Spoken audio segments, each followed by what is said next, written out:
right, which when I was doing my mock draft with the Sports Jungle, which is still going on, by the way, Cowboys have gotten a nice fucking draft, if I do say so myself.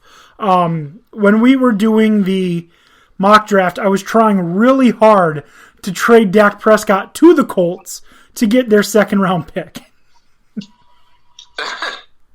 But you wouldn't take that? Didn't. Well, the quarterback, I literally had a message typed up saying, hey, here's what I think we should do.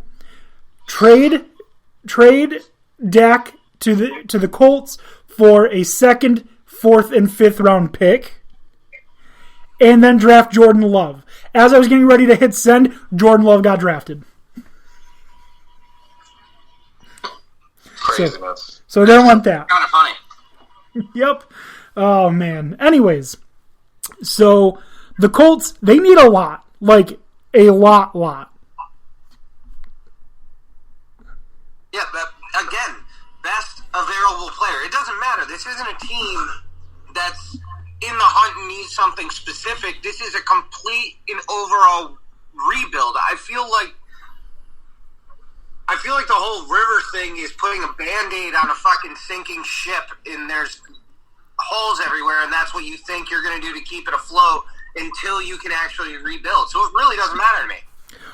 Personally, I think that the smart thing to do would be to get into the first round and draft a quarterback that's going to learn from Phillip Rivers. And I mean, maybe they're thinking Phillip Rivers isn't going to want to teach him till he knows he's done, and there's no sense in wasting a first round pick on a quarterback. He has like 9 kids. A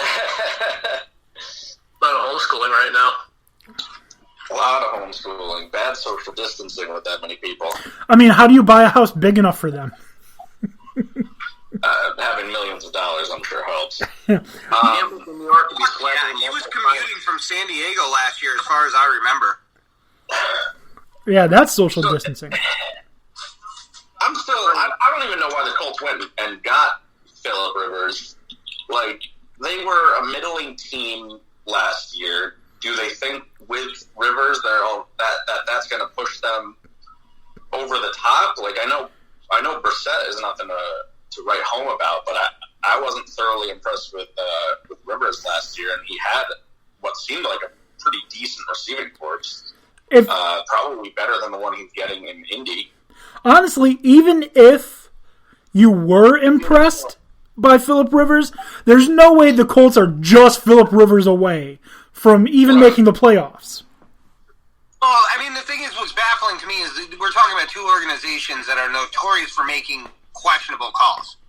I mean, Indy is very much like its owner, and as far as the team, drunk.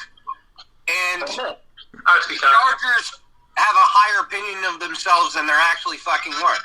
So he's been in crazy situations. So, I mean, I think Rivers is just going for the money. I think that, I don't know, maybe Indy thinks that they're doing something right, or maybe they're hoping that he'll teach somebody, but I mean... He said when he was in with the Chargers that he wasn't interested in teaching anyone how to play the game. So. You're right, but at this point he has to understand that this is basically a retirement situation for you. You're going to a team that's willing to give you money that has no chance of actually being productive, and you are in a situation where you're basically being... This is the scene where old Yeller gets brought out back. I mean, you want to talk about how stupid of a franchise the Chargers are? Like, all I have to hear from the Chargers to say we think we are a legitimate contender when they say, so what are you going to do at the quarterback position? And they respond, oh, we're going to rock with Tyrod Taylor. That's all I needed to hear. That's all I needed to hear. Came and throw out the line. Yeah, back to Indy. Yeah, if that team's going to be hurt, there's a point to really trying to predict what they're going to do. I think Tony's spot on with just go BPA because you got a variety of needs. I think they let Desir go, but he wasn't even doing that well anyway, so maybe they'll look for a cornerback. They let Eric Ebron go? Yeah, Doyle who can catch, but he's nothing special. gets hurt, and he's very often injured. So they could potentially look for a tight end. Obviously, they have T.Y. Hilton. Gets hurt a lot, so they might look for more offensive help. A day 2 receiver is like a different draft day 1 receiver. So their lines are pretty decent, especially now that they got Buckner on the defensive end. And who was their 2 wideout last year? The Colts. Next to T.Y. Hilton. What's his name? I had him in a couple leagues because Hilton went down. Fuck, he was actually really good for me in DraftKings this year. Yeah. Oh man, this does not bode well for him. It wasn't anyone that was, something to write home about, I don't think. What was his name? I'm pulling up their roster. Hold on. All right. Is anybody else getting this time remaining thing? No. Yup. Alright, well, my computer seems to crash through this every single time, so it might happen again. Sorry, everyone. If it does, we will reset up and we will continue on. But the Colts wide receivers from last year are... Oh, where's it going? There we go. All right, so wide receivers, we are looking at Rodney Adams, Paris Campbell, Ashton Doolin, Doris Fountain, Malik Henry, T.Y. Hilton, Steve Ishmael, Zach Pascal. Yep. Yep. Artavis Scott. Where did Dorsett go? Didn't they have a Dorsett wide receiver? Philip Dorsett, he's with the Patriots, isn't he? Yeah, that was 2 years ago that they had Dorsett. It seems like a Patriots thing to fucking do nowadays. Pascal was their second most effective receiver as far as fantasy goes. Obviously, that's a little different than actual NFL. But do you know where he went to college? Who? Zach Pascal. Where'd he go? Old Dominion. I mean, anybody can come out of anywhere. I mean, Frank Gore came from not Frank Gore. Fred Taylor came from Co College, right? So. Division III Co. Isn't that a 2-hour special tonight? I don't know. Dan D'Antoni Sports is a roughly 1 hour special. I'm talking about something else. Sorry. They're special all the time. Yeah. Ooh. Anyways, Uplifting. let's move on from the Colts because they need a whole lot. They'll be able to get a guy like Jordan Love. They'll be able to get a guy like Jalen Hurts if they want to take a quarterback. They'll be able to get any number of wide receivers. KJ Hamler, Jalen Reagor probably. I don't know. From what I'm hearing, Brandon Ayuk is having injury concerns and his stock might be falling. He might be able to go get the most athletic wide receiver in the NFL draft in the second round. So who knows? But let's move on to the Jacksonville Jaguars. Jacksonville, they need defensive line, corner, safety. Also need quarterback, wide receiver, edge, defensive line, offensive line, linebacker, running back, tight end, tackle, defensive line. Everything. They need everything.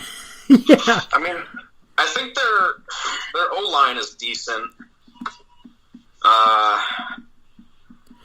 Honestly, besides that. Honestly, I think their biggest need, I disagree with the Draft Network.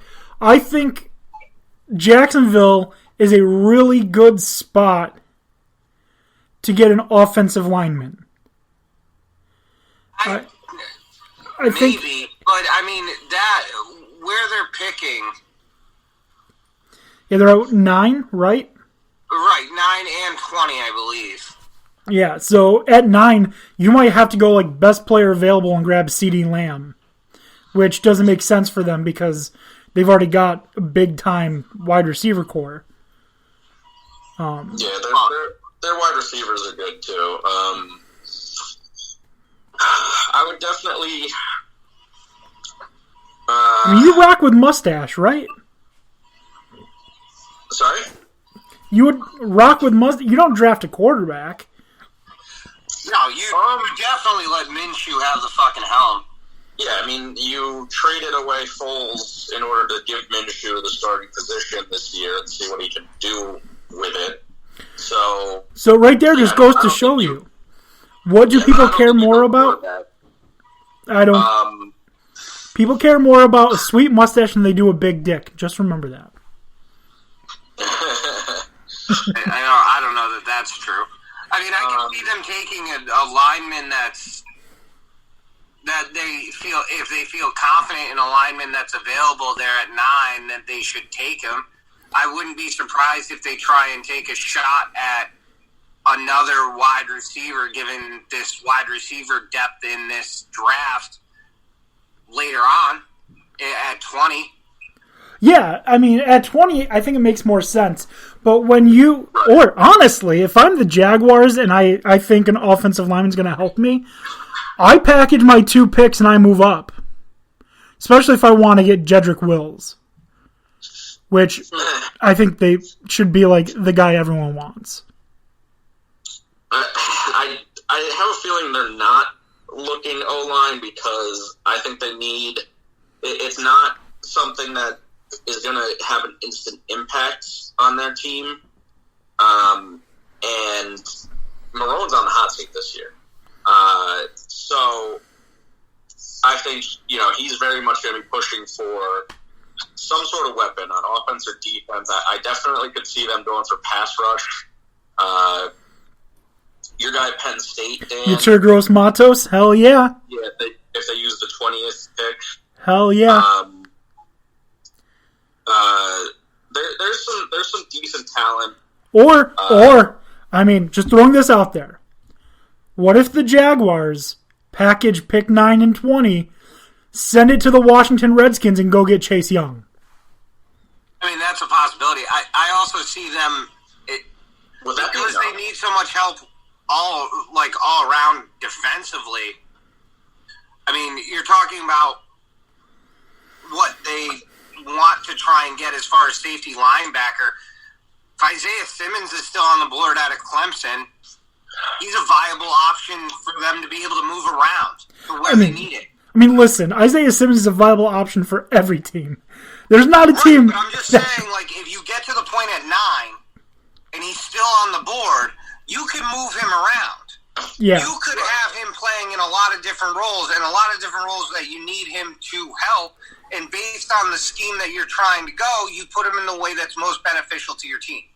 Absolutely. That makes a lot of sense, and I think he's one of the most versatile players in the draft. I think no one is able to do as much at different positions as he is. Could a guy like Chase Young play interior defensive line? Yes. Would he be as good a run stopper as he is a pass rush? Probably not. Not that he couldn't do it. No, he's a pass rusher. Ohio State's been breeding those for the past 5 decades. 6 years. Yeah, well, they do it. I think the Jags do a 4-3, don't they? I believe so. So, they want whatever's gonna help the 4-man pass rush. Whether that's Sims, I don't know. Do you think 9 and 20 would be enough to move up and get Chase Young? I I don't. think if you package them, yeah. Yeah, I think it could. You're giving a team 2 first-round picks, and you're dropping down, 7 spots? Unless you're 100% sold on him, and you need to get Chase Young, that could intrigue somebody, I would imagine. Especially when at pick 9, if you're really worried about getting a pass rush, you could get Yetur Gross-Matos. If you want a defensive end that could do pass and run stop, with pick 20, you should be able to get AJ Epinesa with no problem. I mean, there are defensive ends that they could really lock down with picks 9 and 20.